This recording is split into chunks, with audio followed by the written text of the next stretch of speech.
Good evening, ladies and gentlemen, and welcome to Soaya and Baila's World tonight. It is the 27th day of February.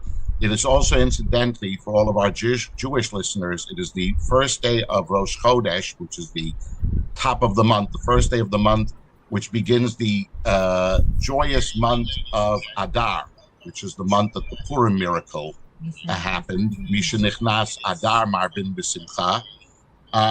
Also, there's always a lot to talk about, much going on. We had 4 more hostage bodies released. Again, these are deceased hostages, something which I have issues with, but we're going to get to that in a moment.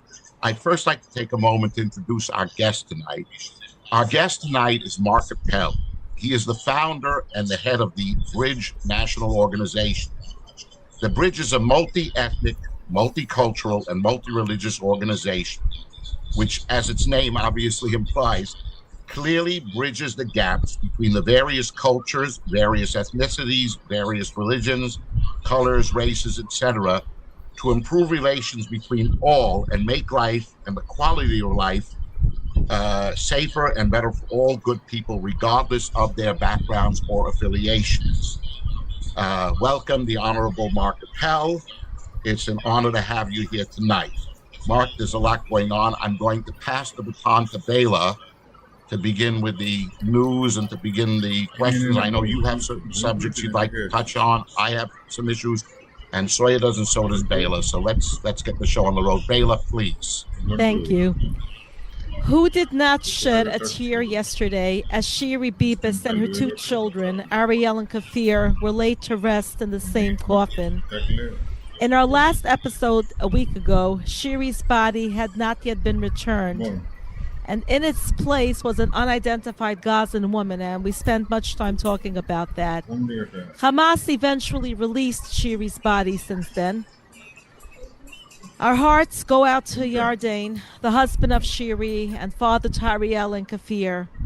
And today, 4 other precious souls have been returned in coffins. Israel received the bodies of Tzachi Idan, Itzik Elgartamim, Shlomo Mansour, and Ohad Yahalomi. In return for the bodies, Israel is releasing live terrorists who are in prison for murder. What other country in the world does that? Let's first start talking about that. I think I'm going to start. I want Mark to give his opinion, but I have a substantial issue with that. I understand the feelings of the families and those close, and of course, of the faith of our religion, that the bodies themselves are holy and precious and have to have a proper burial. And for there to have actual closure, it really makes it easier when there isn't a proper and appropriate burial. But in the first Holocaust that happened, unfortunately, that did not happen, with many, many, many millions of people who did not have a proper burial, who were burnt alive, whatever. Okay, I'm not comparing the same circumstances. It's a different set of circumstances, Baila. I see you're getting ready to jump in.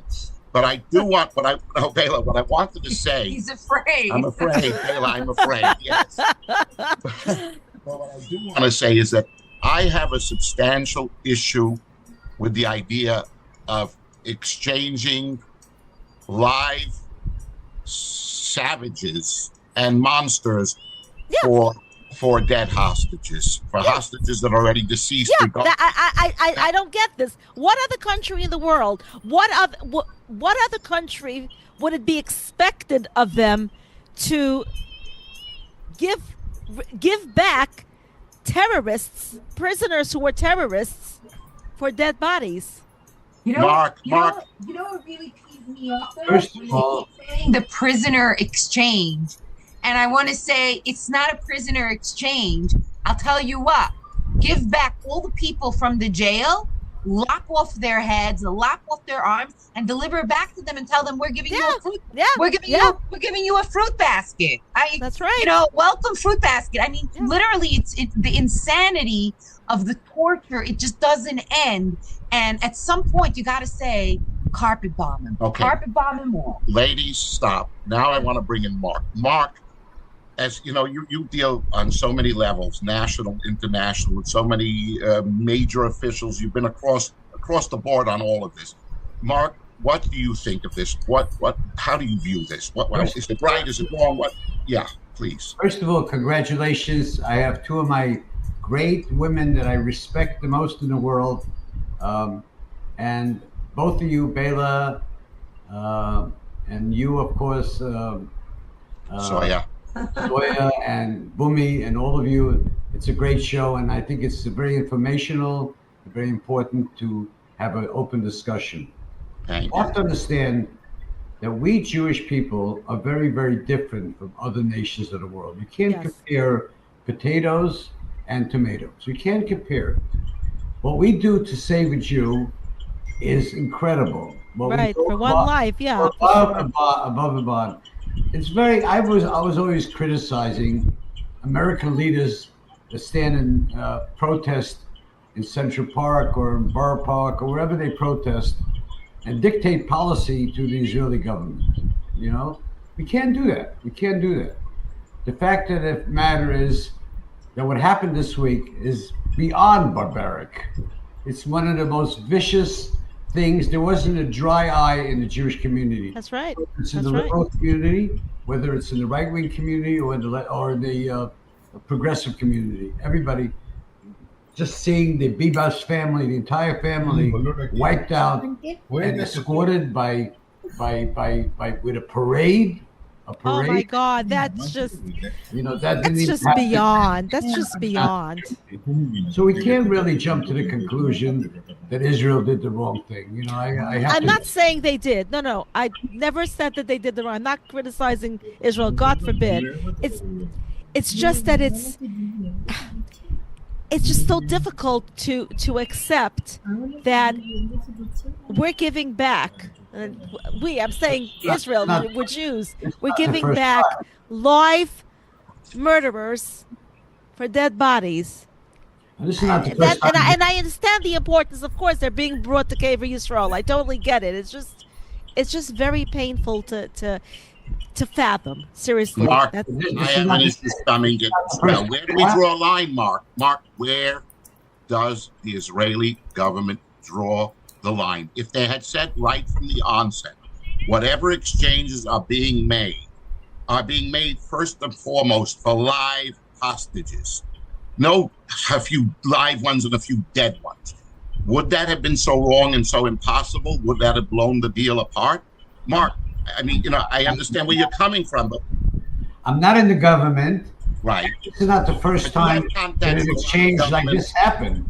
It started with Shalit. You remember Shalit? Yes. Oh, sure. But he was alive. Gilad Shalit was alive at the time that he was exchanged. These are dead Jewish Israeli hostages that are coming back in body bags. We're giving them live ones for dead ones. I usually don't refer to rabbinical authorities. You know, ever since my days fighting for the Child Victims Act, I don't disrespect them, but I just ignore their. But in this case, case of exchanging bodies, I think rabbinic intervention is necessary. I think rabbinic intervention is necessary. You know, I'm reading the books.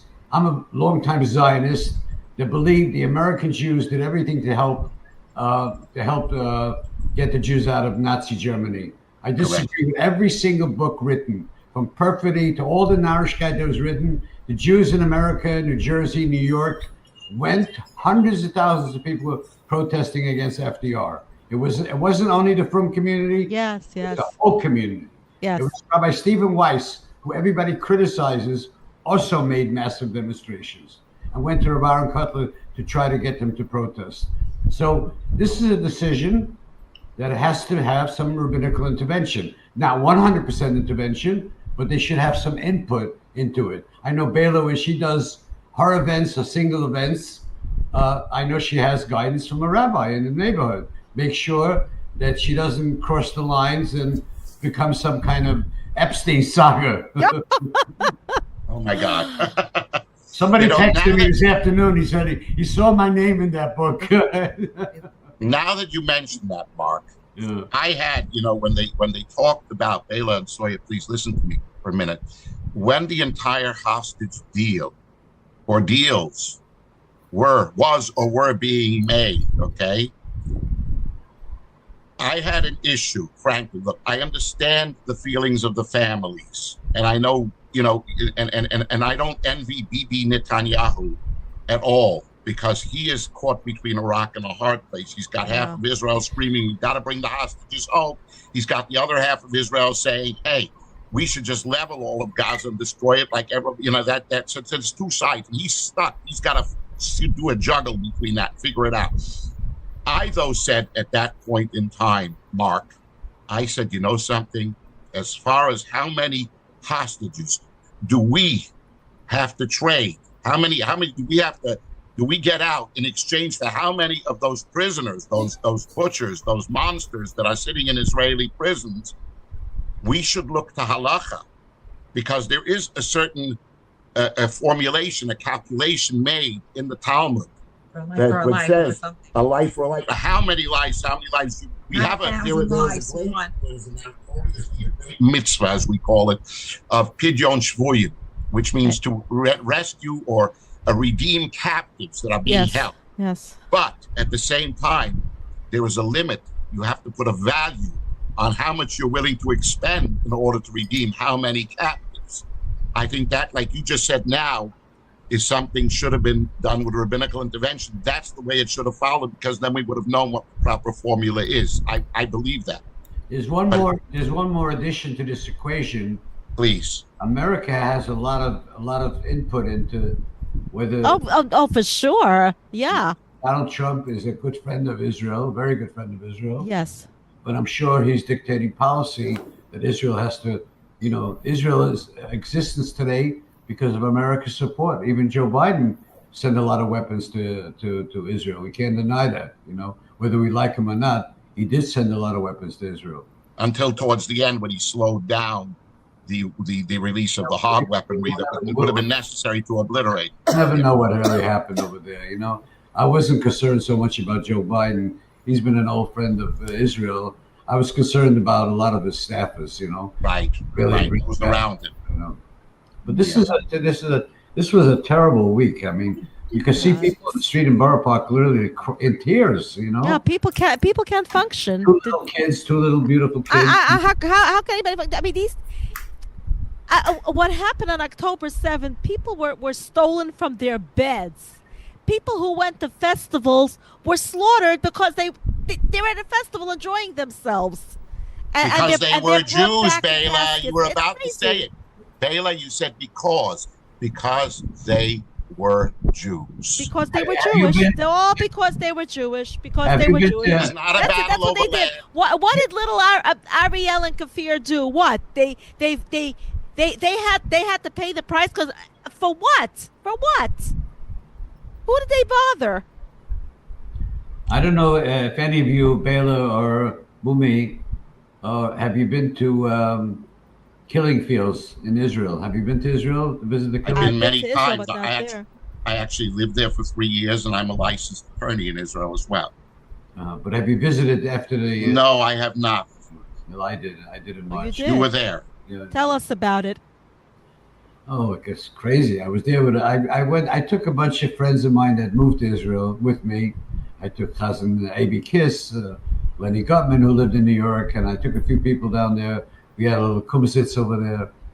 But to see it in person and to feel it, and I've seen the people that live there. I went to the kibbutz over there. The people that lived there, they were not right-wing people. They were very progressive people, and they opened their house to the Palestinians, and then they just double-crossed them, and nobody will ever understand. We will never understand in our lifetime what happened, what went wrong in October 7th. There's no question. And I say that to all the BBs, all the lovers of BB, they love him. I can say that. There was something very seriously wrong on that day of October 7th. Very seriously wrong. Yeah, well, that's sure. For them to build 300 miles of tunnels and we don't know about it, or we didn't do anything about it. Nobody heard. I mean, There were reports. There were There were people that reports. noticed People and were hearing at night building. Yeah, but nobody responded to those reports. And you know, as Teddy wrote, not what do you call it? As Harry Truman said, the buck stops here. The buck stops with Bibi at the bottom line, because he is the prime minister. He's the leader of Israel. So, you know, they're pointing their finger. Everybody will point their finger and say, "Hey, you were responsible at the time. Why wasn't this watched? Why wasn't somebody? Why did they wake up when the alerts were given? What's going on over here? What had happened over here? It's a catastrophe. There's no question about it." Mark, I wanted to ask you about something else. Let me step aside to shift over just a little bit now. We are, and we have since October 7th, this across Europe and across America, we've been bombarded with a wave of anti-Semitism, a terrifying wave of anti-Semitism. And obviously there is no logic to it. It just is there, and it's being done. Primarily, it is the Muslims, the extreme left, the radical Muslims, Islam, which have taken over Europe, and they're in the process of taking over the United States unless Donald Trump stops them. And they actually came right into my neck of the woods, right here, my neighborhood this past week, right here in Borough Park. I don't know. I was not present. I was not there. I saw in the news reports about 100 of them, 150 of them, and there were equal or maybe more number of Jewish people came to counter this demonstration. But they're going right into the thick of everything. Mark, I understand that you were there. Could you tell us what was going on there?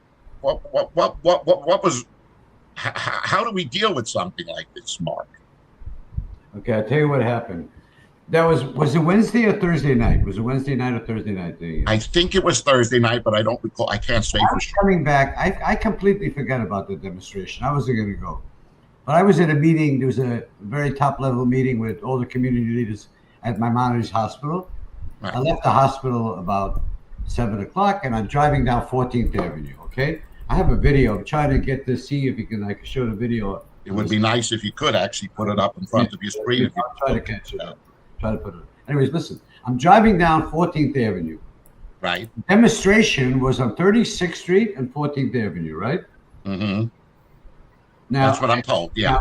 Now, in our lifetime, we've seen a lot of demonstrations, right? Yeah, of course. We have seen demonstrations against non-union people demonstrating against the store, demonstrations against people that don't want to give their wives a get. Did you ever see in your lifetime, Baila, did you ever see in your lifetime, Soaya, Bumi, did you ever see in your lifetime a police department allowing the demonstrators right in front of the door of where the venue was being held? It should not have been. I don't remember that. And the machas from Borough Park are silent and defending the police department. I spoke to senior members of the police department in the police commissioner's office. And I spoke to Shomron, Shmira, which stayed away smartly. They stayed a few blocks away. I was almost killed. Well, what did you do? You went into fight with them? Why would they let protesters right in front of the door of a Jewish venue? Why didn't you invite them in? They were standing literally less than a few feet away, literally right in front of where the door was. Now, an event was happening over there. I don't think they had a permit. I don't know if they had a permit or not. Well, then they could have been arrested. Who gave him the permit? I don't know. It would have been. Let me finish what happened to me. Okay. The demonstration was on 36th Street. The Jews were on one side and the Palestinians were on the other side, okay? There was some outside provocatives, I don't want to mention the name, they came in to try to, for 2 minutes, to try to make a video of the whole thing. Anyway, I'm parked a block away on 36th Street. And I walked across the street to the Jewish side. The children, these are innocent kids that really felt the pain. They started running. Why are you running? Because the Palestinians started running towards Church Avenue, okay? Here I am, I'm running, and my car is surrounded by 200 Palestinians. Here, how did you get stuck in the center of them like that? Here's the video. See the gray car? That's my car, the gray car. Yeah, I see at the top of it. Look what's going on there. My God.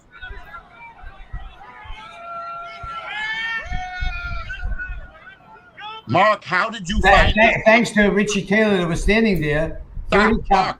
One second. Mark. How did you find yourself stuck smack in the middle of them? The car. I parked a block away. You were a block away. So they came at you?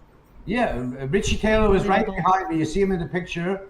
And they took 30 cops, came around my car, escorted me out. I left. I went home back to Long Island. I'm not going to sit there and risk, But the young people there were young people being. They almost had a rampage where people squashing each other's body. There could have been a lot of casualties. So the question is, why did the police department let them give them a permit or not give them a permit to park right in front of the door? Right in front of the door. I don't think they had a permit. I don't think they had a permit. I think they did have a permit. They did have a permit? I'm not sure, but I heard they did have. Had they not had a permit, there should have been a mass amount of arrests. But let me ask you something, Mark. Did they get violent at that thing? Did they actually attack anybody? Was there any resistance? Was there any actual fight? The only fight was with Heshe Tischler. You forget about him. He's not irrelevant. That's any normal human beings that had any conflicts. No, but there was some punching. I saw some punching. I saw some kids falling to the ground. Nobody got, thank God, injured seriously. This could have been a bloodshed. Did the police at least maintain control? Did they at least maintain control? They tried their best. But there was the proximity between the Palestinians and. I never heard of such a thing in my life. I didn't get an answer. I don't have an answer. We really we at Soaya and Baila's World also have certain connections. We're going to also try with you, Mark, to try to get some answers if we can after this is, as soon as we get an opportunity, probably after the weekend.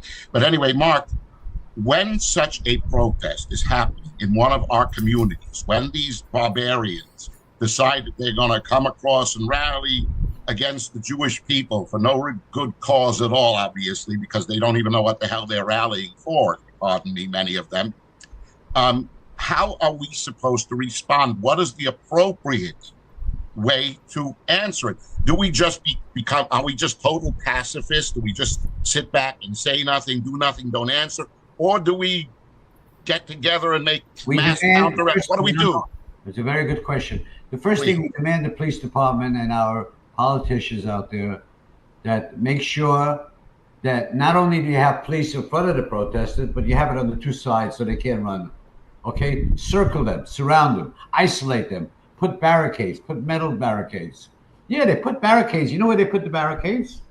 No, I wasn't there. They put the Palestinians right in front of the building, and they put the barricades afterwards. Oh, wow. The barricades behind them? So the people, seriously? People that went into the building. Who was the brainiac that came up with that idea? I don't know. We don't want to. We love our NYPD. Yeah, we have generally. By the way, Mark, I want you to know generally, we have some really wonderful police officers right down on from the captain down of the 66th precinct. On the whole, they're among some of the really New York's finest around, and we support. They were sweating that night. They were sweating. I'm surprised. I was in such. There were fights. So apparently there was a mistake. Apparently somehow it wasn't properly planned to maintain it. It wasn't planned in advance by the police department how they're going to keep them in a certain location. How they're going to. There was a gap somewhere. Am I right, Mark? It seems like. And I spoke to senior police department officials. I'm not a police buff. I don't relate to the police. I think the barrier should have been wrapped around like a corridor. Yeah. And the police should have been at the end of the corridor. And if you had ID to go into the building, then you can go into the corridor. Absolutely. No rally, no people. The people would have had to leave. There would have been nothing to show up. All these people that showed up, if they came and like other people weren't there, they would have left. You understand? There was nothing. They were looking, they were instigating the people that came over there and saying, oh, you're stealing our land or whatever it is.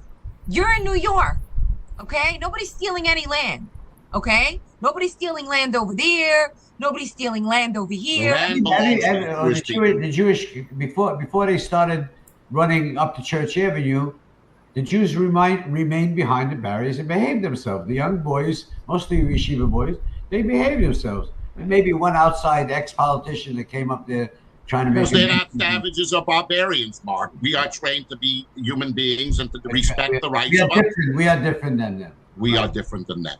Oh, That's look, correct. and just like what happened this week, we've shown the world that we're different.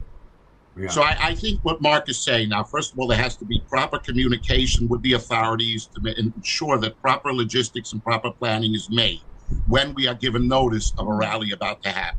Mark, is the next step, is it appropriate to counter rally and to get together people on the other side appropriately? Absolutely. We should speak out. We should not remain silent. Do a big counter pro. Every time they have 100 of them, I go to them. You have 1,000 people showing up supporting on you. our side. Very important political leaders here that we have to fight back. You know? You have to fight back. Yep. Mark, I want to step over to something else. Baila, can I? Yeah, go ahead, and I'll go ahead. I'm sorry, you wanted to redirect? No, it's okay. No, go ahead. Go ahead. I'll. This is something I mentioned last time. Now I'm beginning to have a little bit more uncertainty. I think I may be swinging into your girl's view. There's a massive, massive buildup, as everybody knows, in Gaza. Right there, right in the Sinai, right there along the Gaza-Egyptian side. Okay, now. That massive buildup includes hundreds of tanks, hundreds of thousands of troops, from what I'm told. I mean, a massive invasionary size force.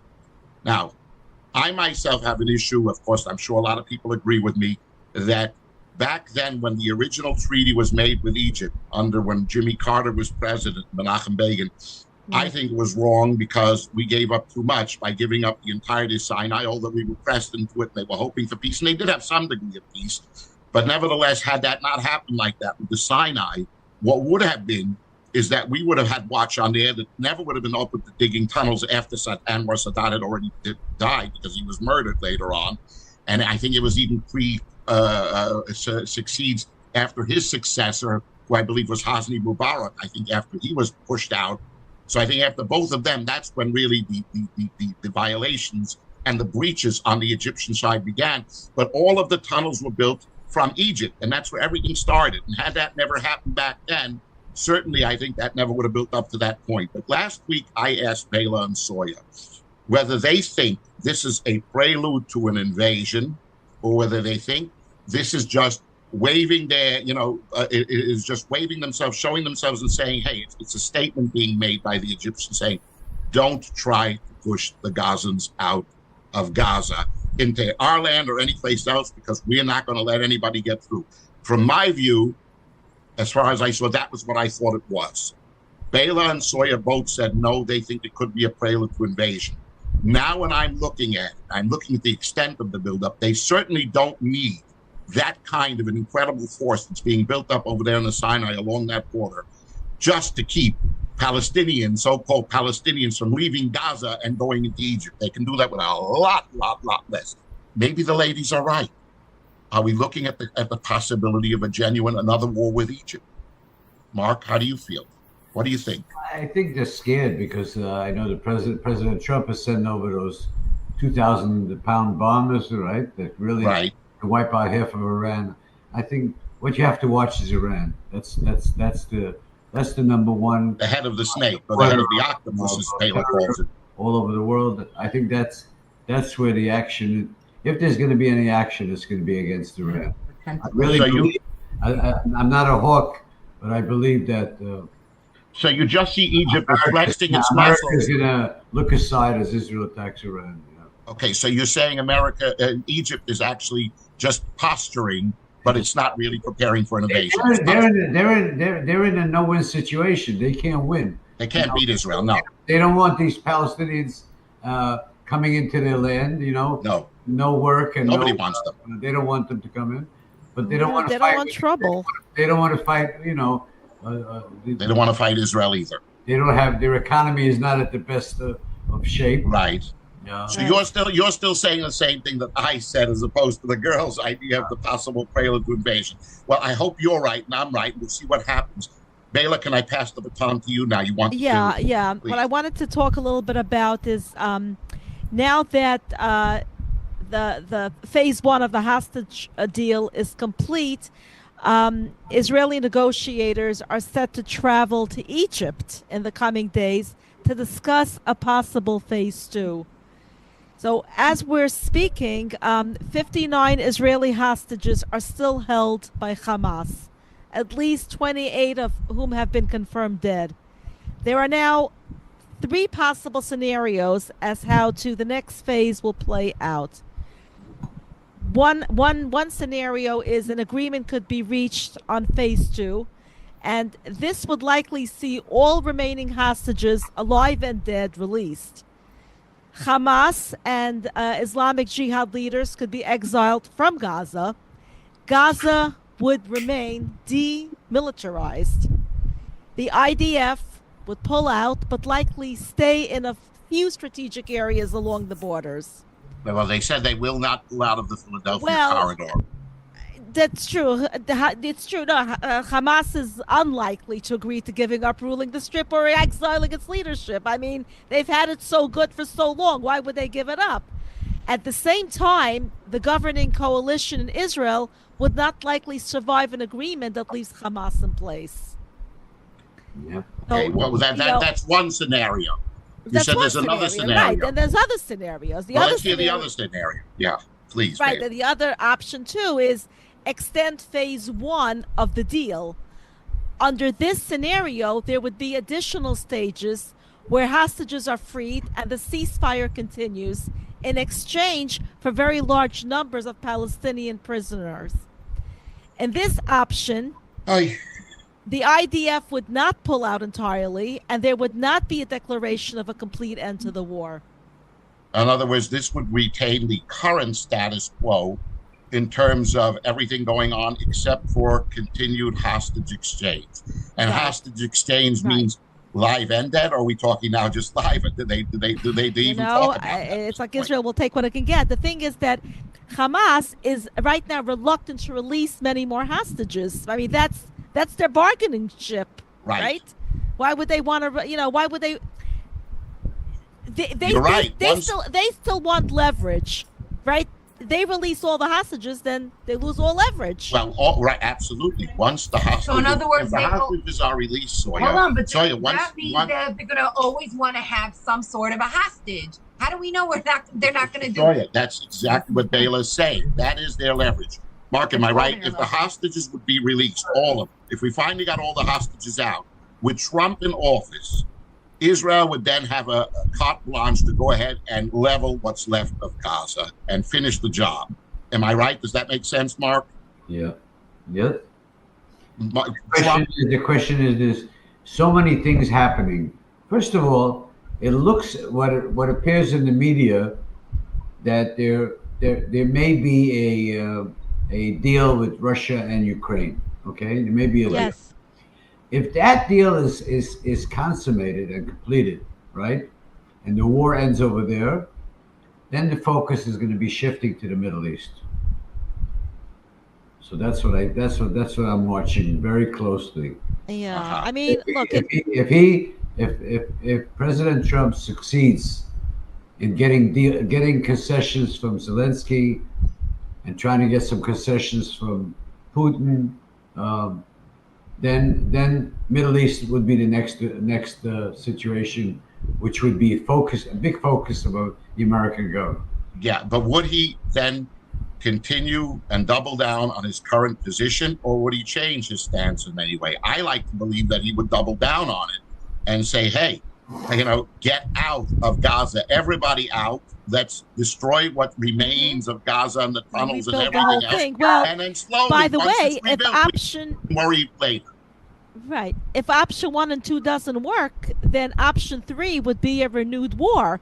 That Israel would likely return to high-intensity fighting inside Gaza, aiming to eradicate Hamas, and of course with potentially strong U.S. support and backing. Well, so the question is now, what now happens? Israel, they still have the problem. The hostages are there. But I think at this point, I believe most of them are probably dead. And I think at this point, You know, there's no we other. thought, you know something? We thought, look, unfortunately, they're returning dead bodies, but they've also returned live ones as well. And we thought, weeks ago, months ago, we thought everybody was dead, but you know, Bela, at they what want to keep point? some of that. They want to keep some of them alive because, At what again, point do they you need say? some There's leverage. another situation. Listen, let's not kid ourselves. It would take about 15 to 20 years to rebuild Gaza. Gaza's a Oh, for mess. sure. Everybody knows. But that would be wonderful as long as everybody's out. Let them take 15 to 20 years. There's other areas. You have 2 million people that are displaced, and you have to put them somewhere. Well, there's a lot of Arab land out there. A lot of Arab land. A lot of Israeli land that can be used as well. And now there's very little extra Israeli land, and every place they come into Israel, they're always making problems in Israel. No, Mark, that's what they know. Strongly disagree with that. They cannot be brought to other places in tiny little Israel because wherever they're put into, because it is a religious holy war for them, they will attack. They'll do intifadas, they will strike, they will wreak havoc wherever they are. They must go into other Arab lands. Today there was an attack, from what I heard. Today, almost every day there's an attack. 10 people were badly wounded today. Even today, there was a ramming attack. Where was the attack? It does not stop. That's right. It doesn't say you can't put them anyplace else in Israel. That is their agenda. That's what they want to do. Mark, I strongly disagree with that particular any what's going on in Brooklyn? Any good news? I don't know. What about the 40? What about I'm loving Doge. What about the $40 million they're still sending per week to the Taliban? Through USA. Through USA. Crazy. That is with our taxpayers to actually. You gotta speak to the people that they know that they have labeled as terrorists. And by the way, the U.S. has policies not to negotiate with terrorists. They do. And not to finance terrorists. Right. And also, by the way, you were talking about, the hostages and the exchange. Normally, it would be one hostage for a prisoner. One. And it doesn't have to be a butcher prisoner. It can be just somebody. That's what would make logical sense. But and it's not and usually a prisoner, okay, not somebody that's like literally coming out of the prison and they're like, Allah Akbar, let's get the gang back together. What do you think they're coming out? When they're coming out of prison, you think they're going to be nice? No, but Baila, they're going to plan something else. These prisoners, the prisoners that they are releasing, are doing multiple life sentences for being murderers. They're not releasing prisoners that just got into a rock throwing and didn't kill anybody. It's beyond insane. It's not a misdemeanor. Not a misdemeanor. All right, for the edification of our audience, we're going to have to put this aside now because I see the time clock is running. Right. Wait. I'm going there. I want to, keep. We consider ourselves a show that we're a variety. So exactly. So, Soya had something. Baila is a world-renowned shadchanit, as she does that when she moonlights as a world-renowned shadchanit. Okay, and one of the best. One of the best. Oh, thanks. He really is. And something Soya mentioned to me earlier, if I may, something on a lighter note. I want to, Soya, would you ask Baila about this? Did you hear about the Kehila tax? About who? Kehila tax? No. Soya, tell Baila what it is, and let's get Baila's feed on it. What do you think of this, Baila? Okay. So there's a suggestion that a $100,000 Kehila tax be imposed on any girl who gets married before some arbitrary age dictated by community leaders. There's like this new thing who's paying the $100,000? Which community? Nobody has it. The article. Oh, come on! It's probably the same people that are running the seminaries in Israel. Oh, please! You know what it reminds me of? Baila, we got to talk about this next show. We got to do another show. But I just want to say that, it reminds me of sometimes people come over to me. They call me and they say, if you find me in my bus shared, I will give you $20,000. I'm still waiting for even $1 to find me in bus shared. So you know what? And anyone can make promises. Nothing is a writing, and even a writing, Agreements Right. are breached all the time, So and you know Baila, you that, Bill. saying You're a these are just lawyer, so these are just stuyot, as we say in Hebrew, that's being thrown out there into the air, which will never come to anybody fruition can anyway. promise anything. It's meaningless. We gotta, in order to, my philosophy, my whole life has been, do it with love and with decency. We are Right. different people. Don't fight hate with hate.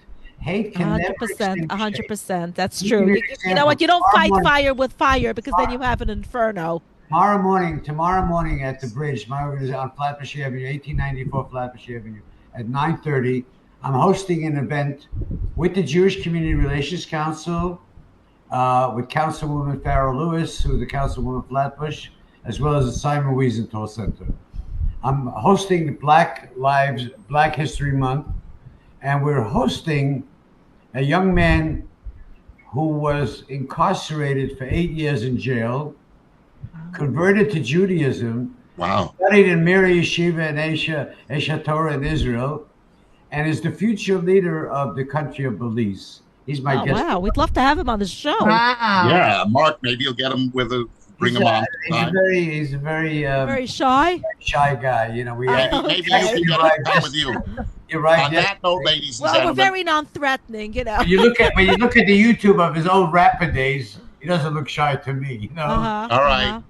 Yeah. Mark, we wish you, on that note, I want to wish Mark Appel, ladies and gentlemen, best of luck tomorrow, and with all the great work that you do in bringing communities across the country together from all different walks of life, and really fostering peaceful relations and goodwill amongst all the different communities of mankind. Really, it's something extraordinary, and the bridge should continue its great success and its great work. And I want to tell all of our audience, our listeners, to keep praying, keep the faith, and we'll be with you next week, and we'll see where we're holding at that point. Baila? Yeah, I'd like to finish off with something very interesting. While Yardain Bibas was in captivity in Gaza, his captors informed him that if he converted to Islam, they would treat him much better. And his response was, I was born a Jew and I will die a Jew. Unfortunately, after rejecting their offer, they refused to feed him for 2 days. Kol hakavod. But you know what? He stuck to his guns. On that We will note, never forget the Kedoshim. Their names will never be forgotten. And as their stories are continuously told, their memory will always remain. Am Yisrael Chai. Am Yisrael. Yisrael Chai. Good night, ladies and gentlemen. A good Shabbos. A good Have a good night, everybody. Shabbat shalom. Shalom, Chodesh Mevorach. Bye-bye. Good night.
you.